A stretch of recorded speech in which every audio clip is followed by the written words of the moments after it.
महानगर पालिका ने भी बताया कि बारिश बहुत है और लोगों को बारिश के अंदर बेघर करना पॉसिबल नहीं है।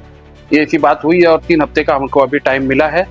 जैसे यहाँ पे जितने बड़े लोग नेता आके गए थे ना, कोर्ट का मैटर है, हम हाथ नहीं डाल सकते, हम कुछ नहीं कर सकते। 2 दिन कार्रवाई रुका दी। 16 तारीख के दिन कार्रवाई थी, हम लोग 15 तारीख की रात को 2 बजे वहां पे थे। 16 तारीख के दिन यहाँ पे कटर उतर गया था और लोग बोले कि 17 तारीख को नहीं होती, तो 17 तारीख को आपने देखने गुलिस्तान होटल के बाजू में शनिचर रात को संडे पूरा 48 घंटा 36 घंटा चला के वो बिल्डिंग जमीन दोस्त कर दी। सीना ठोक ठोक के इलेक्शन के पहला बोल रहे थे कि मैं आऊंगा तो पहले टोरेंट के ऊपर हाथ डालूंगा। आज मेरे ख्याल से करीब 4-6 महीने हो गए, क्या हुआ टोरेंट का? सब साइलेंट हो गए। तुम्हारे पड़ोसी में अगर कुछ तकलीफ होती है ना, तुम जाते पूछने के लिए, कुछ नहीं तो थोड़ी तो मदद करते। ये पड़ोसी का हक है, तो तुम्हारा तो पहला हक यहाँ पे बनता है। जो मुमरा के अंदर इतने बड़े बड़े बोल वचन देने वाले हैं, बहुत बोल वचन देने वाले, मुख्यमंत्री को भी अपना ही बना लेते। 1-2 आदमी पेट्रोल डाल के अंगार लगा दिए तो फंसेगा कौन? रफीक चाचू, क्योंकि पूरा मोर्चा का नेतृत्व तो वो कर रहे थे। रात को 2 बजे टीएमसी कमिश्नर को फोन लगाया और जो उनको बात करनी थी वो की, सौरभ राव को।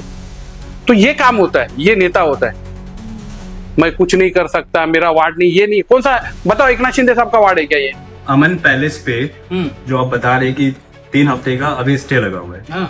रफीक कामदार की जो स्टैंड था 2 दिन पहले, सबने देखा, सबने तारीफ किया और उसमें उन्होंने ये भी कहा था कि उनके ऊपर 7 दिन के अंदर अगले 1 हफ्ते में तड़ीपार का नोटिस भी जारी हो सकता है। तो अगर कुछ ऐसा होता है तो आपका क्या रोल रहेगा? क्या आप साथ देंगे?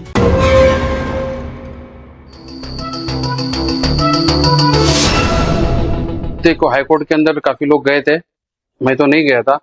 जो भी इससे संबंध रखने वाले लोग गए थे, तो काफी बहसबाजी हुई और पुलिस प्रोटेक्शन नहीं मिलने के वजह से 3 हफ्ते का मामला टाल दिया है। महानगर पालिका ने भी बताया कि बारिश बहुत है और लोगों को बारिश के अंदर बेघर करना पॉसिबल नहीं है। ये ऐसी बात हुई है और 3 हफ्ते का हमको अभी टाइम मिला है और आगे देखते हैं और कितना टाइम मिलता है। अभी हम लोग कल से जो हमारे शिंदे साहब है, उन्होंने जो हमको एडवोकेट दिया है, उसके थ्रू सुप्रीम कोर्ट की तैयारी करेंगे हम लोग।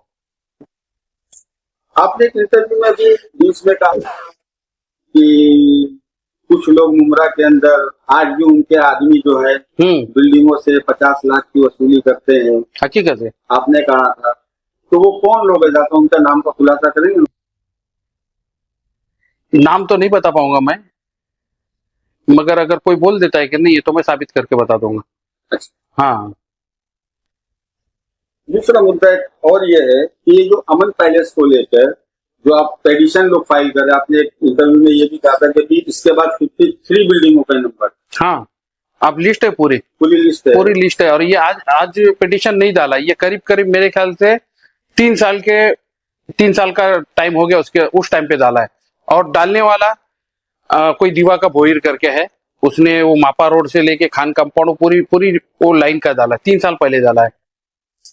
3 साल पहले 53 बिल्डिंग है। और आपने भी ये कहा था कि दोस्ती के पीछे जो ग्यासू भाई का जो प्लॉट है, हाँ, उसपे 13 बिल्डिंगों का कुछ पहल दाखिल हुआ। 11 या 13 पक्का नहीं मालूम मुझे। 13 बिल्डिंग है, पहल दाखिल किया था, जिसको आपने रुकवाया। हाँ, उसको साहब से बोल के वो 27 तारीख को मैं लेटर दिया था, तभी शिंदे साहब ने बोला कि इसके ऊपर कार्रवाई नहीं होगी। और आपको मालूम है, एवी के कंपाउंड की बिल्डिंग का ये होने के बाद में उसी का नंबर था, मगर वो स्टॉप हो गया। फिर उसके बाद में एक ये रोड पे गुलिस्तान होटल है, उसके बाजू में एक बिल्डिंग की कार्रवाई हुई। उसके बाद में जो 13 बिल्डिंग है, उसके अपोजिट में 3 बिल्डिंग बन रही थी दोस्ती स्कूल के सामने, वो कंस्ट्रक्शन चालू था उसका, तो वो उसमें की भी मेरे ख्याल से 2 बिल्डिंग तोड़ दी और एक आधी तोड़ी है। भोलेनाथ में जो अमन पैलेस पे आपने बताया कि 3 हफ्ते का स्टे लगा हुआ है, तो अभी आप लोग साइलेंट बैठेंगे या आपकी कुछ नहीं, साइलेंट नहीं बैठना है हमें। हम कल से जो साहब ने जो हमको वकील दिया है, वकील से क्या क्या आगे पेपर वर्क करना है और उसकी तैयारी करेंगे। और हम लोग सुप्रीम कोर्ट के अंदर इसके अंदर अपील जो भी है अपील में जाएंगे। इसमें आपके साथ कौन कौन रहेगा? कौन कौन है आपके साथ? अभी देखो, के साथ में रहेगी, पब्लिक रहेंगी और ज्यादा करके पब्लिक ही है, और फ्रंट के ऊपर मैं और रफीक चाचू है।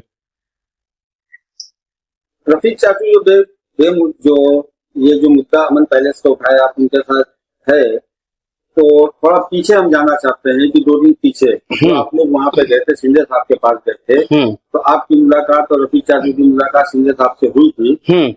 तो उस दरमियान से तो 18 तारीख का तो किया, 18 तारीख के बाद आप कोर्ट में जा रहे हैं, कोर्ट के बाद 3 हफ्ते का आज वो भी आ गया, स्टे भी 3 हफ्ते का हो गया है। तो सबसे बड़ी कामयाबी तो आपको लोगों को यही मिली कि लोग जो सोच रहे थे वो नहीं हुआ। लोग, मैं आपको बताना चाहूँ, देखो हर फील्ड के अंदर एक पक्ष में होते, एक विरोधी होते हैं। कोई बचाने वाला होता है और कोई तुड़वाने वाला रहता है, और तुड़वाने वाले कौन है तो सबको मालूम है। तो उसमें के कुछ लोगों ने, मुझे पत्रकार ने ये भी सवाल किया था कि अनवर भाई साहब ने ऑन कैमरा क्यों नहीं बोले। तो देखिए, वो राज्य के डिप्टी सीएम है, और जैसे यहाँ पे जितने बड़े लोग नेता आके गए थे ना, कोर्ट का मैटर है, हम हाथ नहीं डाल सकते, हम कुछ नहीं कर सकते, तो उनके ऊपर भी कुछ बंधन है। तो उस वजह से जो हमको उनको बताना था वो बता दिया। उस हिसाब से उन्होंने 2 दिन कार्रवाई रुका दी। 16 तारीख के दिन कार्रवाई थी, हम लोग 15 तारीख की रात को 2 बजे वहां पे थे। 16 तारीख के दिन यहाँ पे कटर उतर गया था, और वहां पे मतलब ऐसा नहीं खाली हवा में कार्रवाई होने वाला। आपको मालूम है, अमन पैलेस के पास मनीष जोशी और उनकी पूरी टीम आके उनको बोला था बिल्डिंग खाली करो।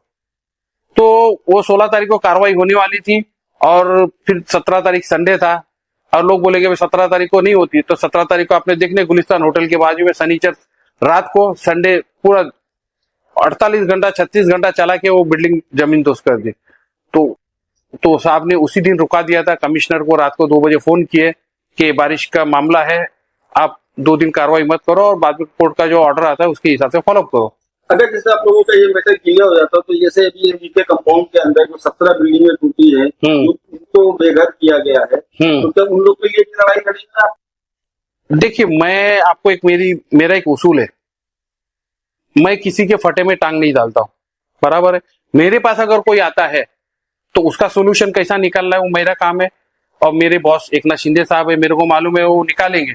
मैं कोशिश करूंगा, मैं दावे के साथ में तो नहीं बोलता हूँ कि मैं कर ही दूंगा, क्योंकि मैं ना कोई आमदार हूँ ना कोई नगर सेवक हूँ, मैं एक छोटा सा शिंदे साहब का सिपाही हूँ। और शिंदे साहब ने मेरी जो भी अल्फाज में जाता हूँ, तरीके के काम लेके जाता हूँ, और आज तक मेरा कोई भी काम उन्होंने ठुकराया नहीं है, और काम हर करके दिए। अच्छा, आपने एक इंटरव्यू पे भी कहा था कि जितेंद्र अवार्ड साहब पूरे महाराष्ट्र के नेता है, मगर मुमरा के लिए नहीं।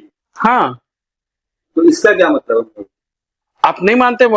जितेंद्र अवार्ड साहब पूरे महाराष्ट्र के नेता, शरद पवार गुट के सुप्रिया सुले के बाद में जो लिस्ट आती है उनके अंदर जितेंद्र अवार्ड साहब है ना, और एक्स मिनिस्टर है, खाली आमदार नहीं है, एक्स मिनिस्टर है वो। और आप देखो, अभी पावसाली अधिवेशन हुआ, तो पावसाली अधिवेशन के अंदर 11 कुछ मुद्दे उठे, 10-11 मुद्दे, तो हम चुन के दे रहे, 4 बार चुन के दिए मुमरा के लोगों ने उनको, तो उनको मुद्दे उठाने चाहिए थे। और जो वो सीना ठोक ठोक के इलेक्शन के पहला बोल रहे थे कि मैं आऊंगा तो पहले टोरेंट के ऊपर हाथ डालूंगा, आज मेरे ख्याल से करीब 4-6 महीने हो गए, क्या हुआ टोरेंट का? सब साइलेंट हो गए। और लोग अभी हमसे सवाल पूछते कि तुम क्या कर रहे टोरेंट पे? अरे भाई, तुमने जिसको 1.25 लाख वोट दिए खासदारगी के अंदर और आमदारगी के अंदर, तुम उनसे सवाल पूछो, उनको चुन के दिया ना, हमको थोड़ी चुन के दिए। हमको तो कितना दिया? 15 से 20 हजार वोट दिए। अगर हमको 50,000 वोट मिलते ना खासदारगी के अंदर और आमदारगी के अंदर, तो भी हम सब लड़ाई लड़ते। मगर पब्लिक को, मैं मुमरा की पब्लिक के बारे में ये बोलूंगा कि इनको सिर्फ जातिवाद जो भाषण देते हैं वही पसंद है। हर इलेक्शन के टाइम पे कुछ ना कुछ क्लिप चला देते, ये बीजेपी है, ये शिवसेना खिलाफ है, ये है। इसके पहले जो इलेक्शन हुए, जो शिंदे साहब और उद्धव साहब अलग हुए, उसके पहला शिवसेना का भी वही स्टैंड था कि शिवसेना को हम वोट नहीं देंगे। मगर खासदार की इलेक्शन में क्या हुआ? उद्धव गढ़ की जो कैंडिडेट थी वो दरेकर मैडम, उसको तुमने वैशाली दरेकर, उसको 1,30,000 वोट दिए, तो तभी वो शिवसेना तुमको अच्छी हो गई। मूल शिवसेना जो बाला साहब ठाकरे के बेटे थे ना, जो तुम्हारे आज तक जितने भी सब वो हुए थे, तो वो शिवसेना थी। ये तो शिंदे साहब की तो बहुत अच्छा मैं मानता हूं, उनके साथ में जुड़ा हूं। तो तुमको वो शिवसेना अच्छी लगी, 1,30,000 1.25 लाख वोट दिए। और जो तुम्हारे पड़ोसी मुख्यमंत्री थे, मुख्यमंत्री के बेटे को तुमको और ज्यादा वोटों से नवाजना चाहिए था, श्रीकांत शिंदे साहब को। तो तुमने क्या किए? जो तुमको जानती नहीं, आज मेरे को बताओ, वो दरेकर मैडम आई, ये पिछले 1.25 महीने से 2 महीने से यहाँ पे कार्रवाई चल रही है, कम से कम तुमको सहानुभूति तो करने आना चाहिए था, नहीं आई। ये तो आपने कहा, मगर ये तो अवार्ड साहब का तो पट्टा लगता है, जो दीवा है ये नरेश मौर्य साहब का पट्टा है, राजेश मौर्य राजेश मौर्य साहब का पट्टा है। तो क्या राजेश मौर्य साहब आए अभी तक? राजेश मौर्य के पास काफी टाइम गए थे, एवीके का प्रॉब्लम चालू था तभी। राजेश मौर्य ने उनके लेवल पे जितना करना था वो किया। मैं आपको एक बता दूं, देखो ये राजेश मौर्य का पट्टे आज सबको मालूम है, मगर मैं पिछले यहाँ पे 2018 से रह रहा हूँ। इसके पहला आमदार कौन था? राजू पाटिल था। राजू पाटिल को आपने कभी देखा क्या इधर? एक्चुअल क्या है कि ये जो पट्टा है ना, ये गलती से हम लोग का कल्याण ग्रामीण में आ गया है, ये मुमरा में नहीं आया, जो रचना करी। अभी पूरे उधर के जो वोटर है उनके, वो वोटर डोंबिवली हो गया, कल्याण ग्रामीण हो गया, सिलफाटा, डाइगर, ये सब जितना ग्रामीण है वो उधर से उनको वोट मिलती है और वो उधर ही फोकस करते, इधर ध्यान ही नहीं दे। क्योंकि इधर आदमी नेता को क्या चाहिए? वोट चाहिए, और वोट हम देते नहीं है। हम इतने कट्टर हो जाते हैं कि बाबा नहीं, हम तो राष्ट्रवादी कांग्रेस को ही देंगे। यहां तक मैं बोलता हूं, चलो तुम्हारी कट्टरता मैं मुसलमान है मानता हूं, तुम एमआईएम को भी वोट नहीं देते ना। एमआईएम को तो खाली 10,000 वोट से नवाजा तुमने। तो तुम्हारे लिए शिवसेना हिंदू है, एमआईएम मुस्लिम है, तुमको ये सेकुलर अच्छे लगते हैं। ये सेकुलर का देख लो, क्या क्या किया, 25 बिल्डिंग टूट गई, क्या किया, हजारों लोग बेघर हो गए। और उसके बाद में भी जब भोलेनाथ नगर में आए थे तो आपने देखा है, मैं कुछ नहीं बोलता हूं, जितेंद्र आवाड़ साहब का क्या स्टेटमेंट है?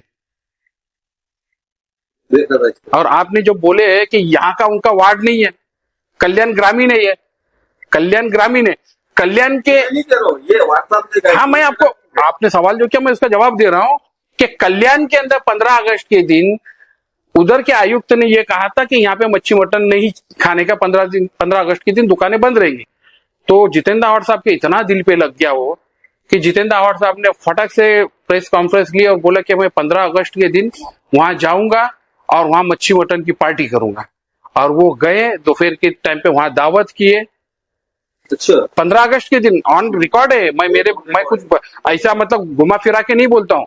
15 अगस्त के दिन खाए, और वही यहाँ पे 15 अगस्त के दिन रात में, मतलब वो दिन दिन भटक रहे थे वहां पे, रात दिन मर रहे थे। वो उधर की पब्लिक ने रात को 15 अगस्त के दिन, मैं भी बंबई गया था, मेरे को 7 बजे फोन आया, मैं 8 बजे वहां पहुंचा, उनकी मीटिंग के अंदर बात किया। तो मेरा बोलने का मतलब है कि तुमको यहाँ पे उन लोग को रास्ता बताना चाहिए, तुमको वकील देना चाहिए, तुम क्या मदद बैकग्राउंड में रह के क्या मदद कर सकते वो करना चाहिए था। एकनाथ शिंदे के बंगले पे जाते आप, वहां पे बातें करते। एकनाथ शिंदे, ऐसा ना एकनाथ शिंदे साहब के इनके साथ में क्रॉस है, बहुत अच्छी दोस्ती है इनकी, जाके मिलते हैं। आप ही ने पहले गए थे, मगर इस सिलसिले में नहीं गए तो अपने पर्सनल 15-20 दिन पहले गए थे, उनको कुछ निधि का काम था या पता नहीं का ये था। तो हम भी मानते हैं बाबा तुम सरकार में नहीं है, मगर तुम्हारे सरकार के अंदर फडणवीस के साथ में तुम्हारे अच्छे रिश्ते हैं, तुम्हारे एकनाथ शिंदे साहब के अच्छे रिश्ते हैं, ठीक है, हम मानते हैं अजित पवार के साथ में तुम्हारे रिश्ते नहीं, मगर ये दोनों के साथ में अच्छे रिश्ते। इनके साथ पास भी नहीं जाते, तुम शरद पवार को बोलते, शरद पवार किसी को फोन करा के रुका सकते थे, मगर तुमको इंटरेस्ट ही नहीं था। इनकी एक माइंड ऐसी है, मैं ये तो मतलब पहले से हम बता रहे सब, ये यहूदी दिमाग है। यहूदी लोग यही चाहते हैं कि मुसलमानों के घर टूटे, मुसलमान बेघर हो, मुसलमान बर्बाद हो। इजराइल के अंदर क्या हो रहा है, बस ये इजराइल का एक छोटा पार्ट है। मैं बोलता हूँ इजराइल के अंदर वो अनलीगल तरीके से बमबारी कर रहे हैं, यहाँ पे लीगल तरीके से घर तोड़वा रहे। 2 दिन पहले जो जितेंद्र आवाड़ जी आए थे यहाँ पे भोलेनाथ नगर में, उन्होंने कहा था कि मैं कोशिश करूंगा, और उन्होंने ये भी बोला था कोशिश नहीं करूंगा, उन्होंने बोला मैं कुछ नहीं कर रहा था। अच्छा। हाई कोर्ट का ऑर्डर है, आप वीडियो देखो उसके, वो मैं कुछ नहीं करूंगा बोले उन्होंने। और उन्होंने ये भी बोला कि ये भी क्लेम किया था कि वो जो रोड भोलेनाथ नगर की है वो उनके उसमें अंडर में नहीं आता, लेकिन वो रोड भी उन्होंने बराबर, और मैंने निधि दिया था बोले था। तो मैं आपको अभी मैं एकदम पूरा उसके साथ में सबूत के साथ, आपको मालूम होगा 2 या 3 साल पहले सिलफाटा के ऊपर एक ऑफिस की ओपनिंग हुई थी, कमरुल हुदा या फिर किसकी थी, हाँ, उनकी ऑफिस की ओपनिंग हुई थी। वहां पे स्टेज लगा था, वहां पे शमीम खान भी बैठे थे, काफी लोग बैठे थे, और उसी वक्त आवाड़ साहब ने बोला था कि मेरे लोग 500 करोड़ के हैं, ये लोग कुछ नहीं थे, इनको 500 करोड़ का मैंने बनाया। तो देखो ना कौन पैसे वाला हुए है, और यहां का कलेक्शन कौन कर रहा था, जग जाहिर है। मैं किसी का नाम लेके उसको हाईलाइट नहीं करना चाहता हूं। तो ये बातें हैं, जब इनको ओपनिंग करनी है, भाषण करना है, उस टाइम पे ये उनका वार्ड हो जाता है। और अभी जब मुसलमानों के ऊपर, लोगों के ऊपर जब घर टूटे, उनके बेघर हो गए, तो उसके लिए आप बोलते कि नहीं ये मेरा वार्ड नहीं है, मेरा वो वार्ड नहीं है। ऐसा नहीं होता है ना। तुम महाराष्ट्र में किधर कुछ होएगा तो उधर जाते हैं, उधर जाके भाषण देते हैं, सरकार के खिलाफ बोलते, सब बोलते। और जब मुमरा तुम्हारे, अरे आदमी देखो इंसानियत के नाते, तुम भी, तुम्हारे पड़ोसी में अगर कुछ तकलीफ होती है ना, तुम जाते पूछने के लिए, कुछ नहीं तो थोड़ी तो मदद करते। ये पड़ोसी का हक है, तो तुम्हारा तो पहला हक यहाँ पे बनता है। यही इंसानियत है, यही मतलब। और उसके बाद में वो देखो वहां पे लेडीज थी, उसने बोले कि साहब हमारे यहाँ से तुमको 10,000 वोट दिए हम लोग ने, हम लोग भले रहते इधर है मगर हमारे वोट तुम्हारे मुमरा के अंदर है। तो उसके बाद भी तो फिर आपको थोड़ा कुछ सोचना चाहिए था। अनवर भाई, एक हमारा ये सवाल ये है कि आपने रफीक आमदार को सलाम कहा, उनके बाद तो सलाम कहा, बराबर। जो है मैं देखो ओपन पेस पे आके बोलता हूँ, वो पीछे जाके हार पीनाने का चुपके से, मेरा फोटो मत लेना, मैं नहीं आऊंगा।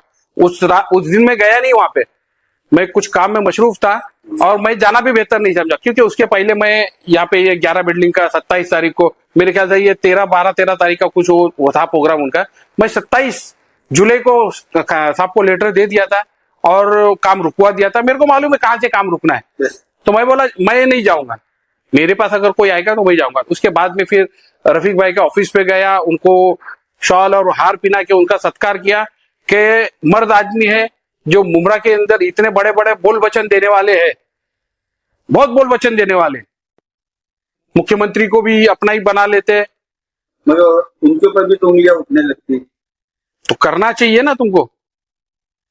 तो इसके लिए रफीक चाचू को एक पत्रकार होने के नाते, वो कोई सोशल एक्टिविटी में नहीं, वो पत्रकार है, वरिष्ठ पत्रकार है, इसके लिए मैंने जाके उनका सत्कार किया। और देखो वीडियो के अंदर वो बोले भी है कि अनवर भाई शाना बशाना हमारे साथ में खड़े रहना। बोला बेशक आप जब भी मेरे को आधी रात को आवाज दो मैं आ जाऊंगा। तो उसके बाद में फिर उन्होंने बुलाया मुझे दूसरे दिन और गया तो वहां पे माहौल ऐसा था, काफी लोग थे, 200-300 लोग थे। बोले हम लोग अगर अनवर भाई कल कार्रवाई होती तो एक ही है, जैसा दीवा के अंदर हुआ था, पेट्रोल की बाटली लेके हम लोग खड़े रह गए। तो मैंने उनको बताया था कि दीवा के अंदर जो हमारे रमाकांत मडवी थे तो उनके पीछे कौन था, फ्रंट में रमाकांत मडवी थे, उनके पीछे बैकिंग किसकी थी, तुम्हारे पीछे बैकिंग किसकी है। मेरा तुम्हारे पीछे तो लोग ऐसे पड़े कि तुमको और अटका देंगे, 1-2 आदमी पेट्रोल डाल के अंगार लगा दिए तो फंसेगा कौन, रफीक चाचू, क्योंकि पूरा मोर्चा का नेतृत्व तो वो कर रहे थे। फिर बोले अनवर भाई तुम्हारा क्या सीजन है। मैं देखो मेरे पास एक ही है कि कल सुबह अपन एकनाथ शिंदे साहब के पास जाते हैं और उनको अपनी कहानी बताएंगे, मैंने पहले वो लेटर दे चुका हूं, अभी आपके लिए भी चलता हूं। तो बोले कल कार्रवाई सुबह में हम कैसे उधर आएंगे तो कार्रवाई हो जाएगी। और दूसरी बात दयाहंडी है 16 तारीख को, तो बोले हम उधर जाएंगे तो मालूम पड़ा कि साहब मिले नहीं, इसके अंदर हमारा कार्यक्रम हो जाएगा। तो फिर उसी में से एक जन ने कहा कि अनवर भाई ऐसा कुछ करो कि अभी रात में चलते हम। बोला देखो साहब का ऐसा है, फिर मैंने लोकेशन निकाला तो साहब पुणे में थे। बोला साहब पुणे में, पुणे से आएंगे काफी टाइम हो जाएगा, तुमको रुकना पड़ेगा। तो बोले हम लोग पूरी रात वहां निकालने को तैयार है, मगर अनवर भाई हमको रात में साहब से मिला। बोला ठीक है। फिर हम लोग 10 बजे गए, साहब 11 बजे आने वाले थे, तो आते आते साहब को 1:30 बज गया। फिर हमारी बातें सुनी और रात को 2 बजे टीएमसी कमिश्नर को फोन लगाया और जो उनको बात करनी थी वो किए, सौरभ राव को। तो ये काम होता है, ये नेता होता है। मैं कुछ नहीं कर सकता, मेरा वार्ड नहीं, ये नहीं, कौन सा बताओ, एकनाथ शिंदे साहब का वार्ड है क्या ये? ठीक है, उनके लड़के का वार्ड है। और मैं बता रहा हूँ वो तो पूरे महाराष्ट्र के है ना भाई, औरों के पास भी थे ना, मुख्यमंत्री के पास भी जा सकते थे इन लोग, मगर नहीं गए। कैसा तुम्हारे दिल में होना चाहिए कि नहीं लोगों के घर बचाने। यहां तो क्या है मालूम है, अरे मर रहा है मरने देना। पूरे मुमरा को जीपी बिल्डिंग का कब्रिस्तान बना के रखेला है। और मैं बताता 500 से 600 बिल्डिंग धोखादायक में है। अच्छा हाँ, और ये जो यहाँ पे 120 या 140 बिल्डिंग की लिस्ट है, इसके बाद में इन लोग तुमको मालूम है धोखादायक बिल्डिंग में कैसे खाली करते हैं इन लोग।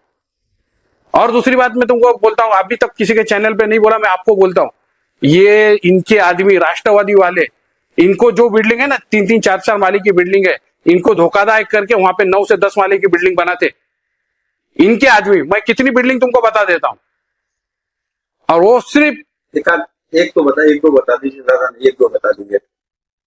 आप पत्रकार है ना, आपको मालूम है उम्र में आज कितनी बिल्डिंग के काम चालू है? 10 बिल्डिंग के काम चालू है ना, ऐसे ही चालू है क्या? और कौन कर रहा है? सिलेक्टेड बिल्डर है दूसरा कोई बिल्डर हाथ नहीं डाल सकता है। और जो दूसरे थे उनको इस तरफ कर दिया वाई जंक्शन के, उधर तुम काम नहीं करने का। वो 4-5 बिल्डर है, उनके वही काम करेंगे और उनके ऊपर कार्रवाई भी नहीं होती है। मैं जो तुमको बोला ना 50 लाख का ये फंडा ही है। अच्छा लास्ट हमारा ये सवाल है कि आने वाला मानता का चुनाव, अब इस चुनाव को मद्देनजर रखते हुए जनता को आप क्या कहना चाहते हैं? देखिए, अभी मैं इसके बारे में अगर कुछ बोलूंगा तो फिर लोगों को ये आएगा कि पॉलिटिक्स कर रहे और ये नगर सेवक के इलेक्शन के लिए ये सब कर रहे। तो मैं वो चीज के लिए अभी वो टाइम नहीं है। जब चुनाव डिक्लेयर हो जाएगा और उस वक्त मुझे क्या करना है वो मैं करूंगा। और वो चुनाव लड़ाना नहीं लड़ाना हमारे मुख्यमंत्री उप मुख्यमंत्री एकनाथ शिंदे साहब के हाथ में हाईकमान है। मैं इसके अंदर बोलूंगा तो छोटा मुंह बड़ी बात हो जाएंगे। इसके लिए मैं ये कुछ नहीं बोलूंगा। अगर साहब ने ऑर्डर दिया कि हमको यहाँ इतनी सीट लड़ानी है तो उतनी सीट लड़ाएंगे। कैंडिडेट उनको सेलेक्ट करना है। हम तो एक कार्यकर्ता है, काम करेंगे और उस वक्त लोगों को याद दिलाएंगे कि हम क्या कर सकते हैं और कौन क्या कर सकता है। हवाले से पता चला है कि आप भी इलेक्शन लड़ेंगे? नहीं, मेरा कोई इंटरेस्ट नहीं है। अगर लड़ाना भी है तो मेरे बच्चे लोग को लड़ाऊंगा मैं, और वो भी साहब ने बोला तो। अगर साहब ने टिकट दिया तो आप बच्चे लोग को लड़ाएंगे? साहब ने टिकट दिया, मैं जीत करके नहीं लूंगा। नहीं, मतलब साहब देंगे तो आप बच्चे लोग को लड़ाऊंगा। मगर आप नहीं लड़ेंगे? मैं नहीं लड़ूंगा। ऐसा क्यों? क्या कुछ वजह? कुछ नहीं, मैं सोचता हूँ कि नहीं, मुझे नगर सेवक नहीं। मैं तो ये टाइम पे आमदारगी का भी फॉर्म भर दिया था, आपको मालूम होगा। हाँ, तो शिंदे साहब ने मुझे वर्षा बंगले पे बुलाए थे और बोले तो अपक्ष मत लड़ और नजीबुल्ला को सपोर्ट करना है। काफी मुझे बात करने के बाद में, कुछ कमेंट्स करने के बाद में बोले ठीक है तू वापस ले ले। मैं वापस ले लिया। तो ये मेरा बड़ा रीजन है, छोटे रीजन पे नहीं है। और मेरे बच्चे लोग को अगर साहब ने बोले तो लड़ाऊंगा मैं। तो कौन सा वार्ड चुनेंगे? अगर साहब बोले तो वार्ड कौन सा चुनेंगे बच्चे लोग को डालने के लिए? मेरे लिए 4-5 वार्ड है, मैं अभी नहीं बताऊंगा ना तो लोग परेशान हो जाएंगे। ठीक है, बहुत बहुत शुक्रिया, आप हमारे चैनल पे आए, आपने मुझे वक्त दिया। आप लोग सब आए, अभी काफी लोग, शुक्रगुजार हूँ आपका कि आपने हमको बहुत टाइम दिया। अच्छा, अमन पैलेस पे जो आप बता रहे कि 3 हफ्ते का अभी स्टे लगा। हाँ, रफीक कामदार की जो स्टैंड था 2 दिन पहले, सबने देखा, सबने तारीफ किया और उसमें उन्होंने ये भी कहा था कि उनके ऊपर 7 दिन के अंदर अगले 1 हफ्ते में परिवार का नोटिस भी जारी हो सकता है। तो अगर कुछ ऐसा होता है तो आपका क्या रोल रहेगा? क्या आप साथ देंगे? रफीक चाचू आज मुमरा की जान है। जब हम यहाँ से 3 हफ्ते के लिए रुका सकते हैं तो रफीक भाई का तड़ी पार क्या चीज है। आप उनके साथ खड़े रहेंगे? मैंने उसी दिन बोला, जब भी मैं कोई मतलब एक सिलेक्टेड कोई काम के लिए उनके साथ में नहीं। मुमरा के लोग अभी तक हजारों हुए, लाखों में बेघर होने वाले थे और मैं उन लोगों को देखा हूं। हम लोग ने वो नहीं देखा कि मुमरा के लोगों ने हमको वोट दिया नहीं और वोट के मतलब बदले की भावना से काम नहीं कर रहे। और मैं आपके चैनल से माननीय उप मुख्यमंत्री एकनाथ शिंदे साहब को सलूट करता हूं और दिल से शुक्रिया अदा करता हूं। हर कोई अपने नेता की तारीफ करता हूं, मगर इसके अंदर आपको भी मालूम है कि उन्होंने जब हम उधर गए तो कभी हमको उस टाइम पे ये नहीं पूछा अनवर मुमरा से मेरे बच्चे को कितने वोट दिए तो मैं क्यों काम करूं, ये नहीं कहा। उन्होंने डायरेक्ट कमिश्नर को फोन लगा के जगह पे कार्रवाई रुकाई 2 दिन के लिए और उसके बाद में आज कोर्ट से 3 हफ्ते का टाइम लिया और इंशाल्लाह आगे हम लोग सुप्रीम कोर्ट के अंदर इसके लिए स्टे भी लेंगे। और दूसरी बात, स्टे लेने के बाद में बात खत्म नहीं होती है। एक उप मुख्यमंत्री एकनाथ शिंदे साहब ने यहां तक कहा, लास्ट स्टेप उनका क्या होगा, बोले हम लोग टीएमसी को पार्टी बनाएंगे और टीएमसी को पार्टी बना के पूरे सिल फाटा से लेके, उन्होंने नहीं कहा कि मेरा वार्ड नहीं है मेरा वो नहीं बोला, सिल फाटा से लेके मुमरा प्रभाग समिति, दीवा प्रभाग से मुमरा प्रभाग समिति के अंदर जितनी भी अनलीगल बिल्डिंग है और जितनी धोखादायक बिल्डिंग है उनको हम लोग क्लस्टर के अंदर योजना मिलेंगे, एमएमआरडी की योजना मिलेंगे, भाड़ा की योजना मिलेगी जिसके अंदर वो बैठेगा, या प्रधानमंत्री आवास योजना के अंदर बैठेंगे। और जो भी जगह किसकी फॉरेस्ट में बिल्डिंग है, किसी के बिल्डिंग जगह के मैटर है, वो सब क्लियर करके बाकायदा, ये देखो ये इतनी जल्दी भी नहीं होएगा, इसको काफी टाइम जाएगा। मैं इसको ये नहीं बोलूंगा कि 6 महीने में होएगा, 1 साल के अंदर, क्योंकि क्लस्टर डेवलपमेंट डिक्लेयर करके 10 साल हुआ, उसका कुछ थाना में काम चालू हुआ है। तो मैं ये नहीं बोला 2 साल में, भले इसको 5 साल लगे, मगर शिंदे साहब ने ये वादा किया है कि मैं मुमरा के लोगों की एक भी बिल्डिंग नहीं टूटने दूंगा और सबको लीगल भाड़ा हो या क्लस्टर डेवलपमेंट के अंदर रूम दिलाऊंगा। ये साहब ने उसी दिन रात में वादा किया, क्योंकि हमने पूछा था, साहब बोला कि 2 दिन के बाद क्या, तो बोले आगे का अपन स्टे लेंगे। फिर बोला स्टे के बाद में क्या, तो स्टे के बाद में फिर बोले ये, तो ये सब मामला एकदम हमारे को पूरी पिक्चर क्लियर करके दी, कोई पर्दे के अंदर नहीं, और कोई हम लोग इलेक्शन के लिए काम नहीं कर रहे, ये लोगों के लिए काम कर रहे हैं। अब लोगों का जो मर्जी, जिसको जो वोट देवे। तुम्हारे कल प्रोटेस्ट वगैरह कुछ होगा आपका किधर? नामन पैलेस के पास प्रोटेस्ट? नहीं, प्रोटेस्ट की क्या जरूरत है? नहीं, ये अभी वो नहीं करने का काम हो गया, तो ढंडोरा पीटना वो मेरा काम नहीं है। पब्लिक को जो करना है पब्लिक करेंगी, ये काम हम लोग ने पब्लिक का किया है। और सिर्फ ऐसा नहीं है कि खाली एक अमन पैलेस बची है, इसके बाद में ये 13 बिल्डिंग का भी नंबर था, तो वो तो मैंने पहले ही रुकवा चुका। उसके बाद में 53 बिल्डिंग का था, उसके बाद में और बिल्डिंग की लिस्ट बन रही थी। ये मतलब ऐसा था कि इनको आधा मुमरा उजाड़ना था, क्योंकि इनके ऊपर इतना प्रेशर था नव प्रभाग समिति का, तो ये कहीं कार्रवाई नहीं कर पा रहे थे। ये मुमरा ऐसा था, लावारिस बना हुआ था कि मुमरे को ही इन लोग टारगेट बना दिए थे। मतलब ये जो भी हुआ है तो ये अधिकारियों की ढिलंगी की वजह से हुआ है, इनकी जो अपनी किए हुए छुपाने की वजह से यहाँ पे आके उन्होंने। अभी मैं आपको बताना चाहूंगा कि अधिकारी ने, कुछ हमारे लोग भी ऐसे है, पूरे थाना के अंदर जितनी पिटीशन नहीं है ना, उतनी ये दीवा प्रभाग समिति में पिटीशन है। अच्छा। हाँ, तो जितना हाईकोर्ट के सामने पिटीशन आया, हाईकोर्ट उतना उन लोग को टाइट करते गया अधिकारी को, तो पिटीशन जाके थी वही कार्रवाई कर रहे।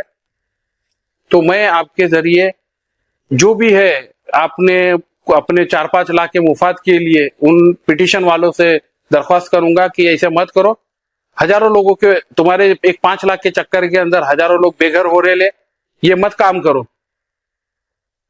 जो भी है हाई कोर्ट के अंदर जो पिटीशन डाल रहे ना, तुम अपने आपस के झगड़े हैं, कोई भाई भाई के झगड़े है, कोई जगह का व्यवहार का मैटर है, तुमको जो करना था पहला करने का था। अभी लोग रहने आगे ले, बिल्डर निकल गए ले, लोग मर रहे ले, उनको मालूम नहीं किसके पास जाना है, कैसा करना है, मगर लोग परेशान हो रहे, बेघर हो रहे। तो इनके लिए हाथ जोड़ से मैं आपसे ये गुजारिश कर रहा हूं कि ये पिटीशन का काम बंद करो, और हो सके तो 15 जो हमको 3 हफ्ते का टाइम मिला है, 3 हफ्ते के बाद में आप अपना पिटीशन अगर वापस लेते हैं, और अगर पिटीशन वापस नहीं ले सकते कोई कारण से, तो आप मत जाओ और लोगों के घर बचाओ। ये मेरी आपसे गुजारिश है। कोर्ट का ऑर्डर तो दीवा में भी आ रहा है, वहां पे भी डिमोलाइजेशन का ऑर्डर आया हुआ, तो वहां पे कार्रवाई क्यों नहीं होती है, सिर्फ मुमरा में ही क्यों? ये मेरा सवाल नहीं है, लोगों का सवाल। बराबर, ऐसा क्यों? अभी मैं आपको बताता हूँ, हम वोट देते हैं, हम नेता चुनते हैं, तो किस लिए चुनते हैं? कि हमारे कुछ काम आवे, हमारे नाले, गटर, लाइट, जो भी कोई तुम्हारे मसले हैं। जो अधिकारी नहीं सुनते, तो तुम्हारा सुनता कौन है? नेता सुनता है। उनके नेता है उनके पीछे।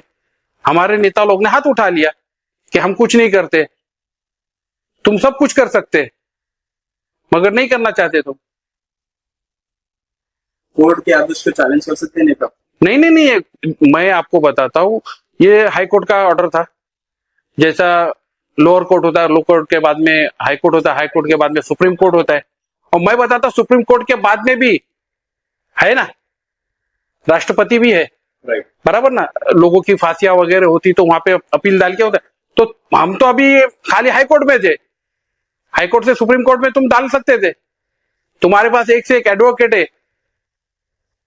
और मेरे को लोग बोले कि नहीं है केस, तो क्या केसेस नहीं है सबके ऊपर? और हम कहा बोल रहे थे तुम जाके केस लो, तुमको वकील देना चाहिए था, बाकायदा लीगल लड़ाई लड़नी थी। मैं हाईकोर्ट की अवमानना भी नहीं कर रहा हूं और ना हाईकोर्ट को चैलेंज कर रहा हूं। मैं ये बोलता हूं कि तुम्हारे अंदर गट से तुम करना चाहते तो हो जाता, मगर तुमने मुमरा की और शील की पब्लिक के लिए नहीं करना चाहा। तो मेरे को ऐसा लगता है कि लोग बोलते हैं ना भेदभाव की राजनीति से टूट रहा था, तो मैं तो बोलता हूं कि आमदार के अंदर भेदभाव है जो इन्होंने नहीं किया।